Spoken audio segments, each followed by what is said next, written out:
Assalamualaikum warahmatullahi wabarakatuh. Kita masuk ke subbab kedua dalam dinamika rotasi, yaitu momen inersia. Sebelum masuk ke bab momen inersia, perhatikan gambar ini dulu. Di sini saya punya hamster, ya, hamster dia lagi jalan. Apa yang terjadi ketika hamster berhenti berjalan? Ya. Ketika hamster berhenti berjalan, yang terjadi dia akan muter-muter seperti ini, ya. Tapi kalau dia berjalan, dia tidak akan terbawa oleh arah putaran. Tapi ketika dia berhenti, dia akan terbawa oleh arah putaran. Mengapa hal ini bisa terjadi? Karena adanya momen inersia, ya. Jadi, momen inersia adalah tingkat kesulitan benda untuk mempertahankan gerak rotasi. Ketika hamster ini berjalan, ya, berarti dia mempertahankan gerak rotasi. Tapi ketika hamster ini diam tapi diberi torsi, ya, maka nanti hamster ini akan mengalami rotasi karena momen inersianya lebih kecil ketika dia diam, seperti itu. Oke, masuk ke perumusannya. Perumusan momen inersia untuk partikel adalah seperti ini, ya. Jadi kalau misalnya di sini saya misalkan ada benda bermassa m dan di sini ada poros putar bermassa r. Nah, yang garis putus-putus merah ini adalah arah putaran dari benda bermassa m, seperti itu, ya. Nah, untuk satu partikel, maka momen inersianya dapat didefinisikan sebagai I sama dengan m kali r pangkat 2. Untuk lebih dari satu partikel, maka tinggal dijumlahkan saja. Mengapa hal ini dijumlahkan saja? Karena momen inersia merupakan besaran skalar, yaitu besaran yang tidak memiliki arah. Jadi dia hanya nilai aja, ya. Nah, di sini ada keterangannya. Momen inersia satuan adalah kilogram meter pangkat 2, m adalah massa satuannya kilogram, r adalah jarak benda ke sumbu putar satuannya adalah meter. Oke, seperti itu, ya. Masuk ke contoh soal momen inersia partikel.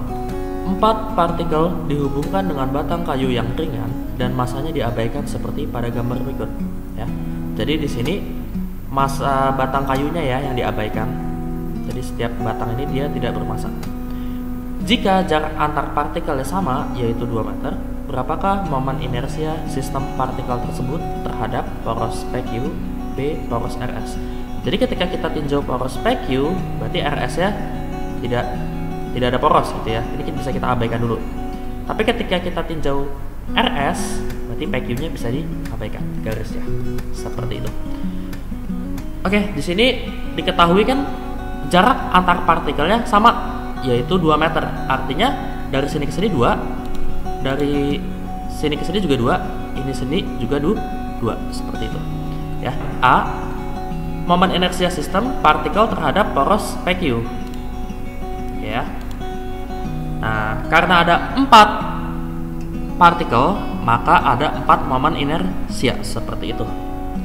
Dimana kita bisa tuliskan M1R1 kuadrat ditambah M2R2 kuadrat ditambah M3R3 kuadrat ditambah M4R4 kuadrat. Nah, untuk momen inersia kan skalar. Karena skalar dia tidak mempunyai arah. Jadi di sini tidak ada yang minus, seperti itu, ya. Oke, masuk M1-nya. Jadi ini saya urutin, ya, dari kiri ke kanan, berarti M1, M2, M3, M4, seperti itu. Ingat, di sini porosnya adalah poros PQ. Artinya, menghitung jaraknya semuanya terhadap garis PQ ini, seperti itu. Karena ini adalah sebagai si poros. Masuk M1-nya adalah 1, R1-nya adalah 2 pangkat 2, berarti 4 nanti. Ditambah 2 dikali 0. Nah, ini kenapa bisa 0? Karena ini kan M2-nya di sini nih. Nah, porosnya juga di sini. Artinya dia tidak memiliki jarak terhadap poros. Kalau dia tidak memiliki jarak terhadap poros, ya udah berarti 0 dimasukin, seperti itu. Ditambah M3-nya 2, R3-nya 2 pangkat 2, ya. Ini, ya. Ke poros adalah 2. Ditambah 1 dikali 4 pangkat 2. Ya, di sini M4-nya 1, kemudian jarak ke poros, ya, adalah 2 ditambah 2, yaitu 4. Hitung aja. 4 ditambah 0 ditambah 8 ditambah 16, seperti itu. Didapat 28 kg meter pangkat 2. Oke, next sekarang untuk poros RS. Untuk poros RS berarti porosnya ada di sini. Kita menghitung jaraknya ya. Jadi kalau porosnya beda, yang berubah cuma jaraknya doang ya, massa tidak berubah. Jadi kita menghitung jaraknya semua acuannya ke garis ini seperti itu ya. Oke, sama menggunakan rumusnya sama, tapi beda di R-nya aja nanti. Nah, di sini M1-nya 1, R1-nya adalah 6. Nah, ini berbeda ya dengan yang jawaban A. Kenapa begitu? Karena perhatikan di sini M1-nya. Nah, porosnya di sini, berarti jaraknya adalah total semuanya. 2 tambah 2 tambah 2, 6 kuadrat. Ditambah 2 dikali 4 kuadrat. Nah, ini ya. Di sini massanya 2. Nah, di sini 4 kilo. 4 meter seperti itu. Ditambah 2 dikali 2 kuadrat ini, ditambah 1 dikali 0 kuadrat. Sama ya kasusnya ya, karena tidak memiliki jarak terhadap poros seperti itu. Tinggal dihitung, 6 kuadrat 36, 2 dikali 16 32, 2 dikali 4 itu adalah 8, 1 dikali 0 kuadrat adalah 0. Maka didapat hasilnya adalah 76 kg meter pangkat 2. Oke, kalau sebelumnya kalian belajar tentang momen inersia partikel, maka saat ini saya akan bahas tentang momen inersia benda tegar. Apa sih bedanya? Jadi kalau benda tegar itu dia adalah partikel juga, tapi partikel yang sangat banyak dan sudah tersusun dengan rapat. Setiap bentuk benda memiliki momen inersia berbeda-beda.